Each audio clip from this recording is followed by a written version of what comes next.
المكتب التعاوني للدعوة والإرشاد وتوعية الجاليات بمحافظة بدر। আসসালামু আলাইকুম রহমতুল্লাহি ওবারাকাতুহ। সুপ্রিয় দর্শক ও শ্রোতা বন্ধুগণ, অতি উত্তম একটি জিকির, অতি মহান জিকির, যেই জিকির সম্পর্কে কাব আল আহবার বলেছেন, লাউলা কালিমাতুন আকুলু হুন্না লাজআলতানিল ইয়াহুদ হিমারান।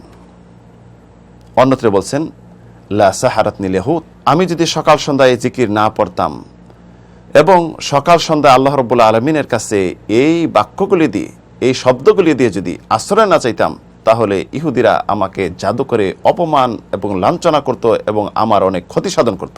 কাব আল আহবার ইহুদিদের একজন বিজ্ঞ আলেম ছিলেন। তিনি যখন ইসলাম গ্রহণ করলেন, ইহুদিরা খুব রাগান্বিত হলো এবং তার ক্ষতি করার চেষ্টা করলো। চেষ্টা করেও কাজ হলো না, পাইল না। কেন? সকাল সন্ধ্যা জিকির করার কারণে। আমরা যদি জাদু টোনা এবং চক্ষু লাগা মানুষের জুলুম অত্যাচার থেকে রক্ষা পেতে চাই, আমরা যেন দোয়াটি সকাল সন্ধ্যায় বেশি বেশি পড়ি। বর্তমান মানুষ জীবজন্তুকে ভয় পায় না, কিন্তু মানুষকে ভয় পায়, মানুষের অনিষ্ট থেকে ভয় পায়। অনিষ্ট থেকে বাঁচার জন্য, মানুষের হিংসা বিদ্বেষ থেকে বাঁচার জন্য অতি ফলপ্রসূ দোয়া। আমরা দোয়াটি শিখে নিই।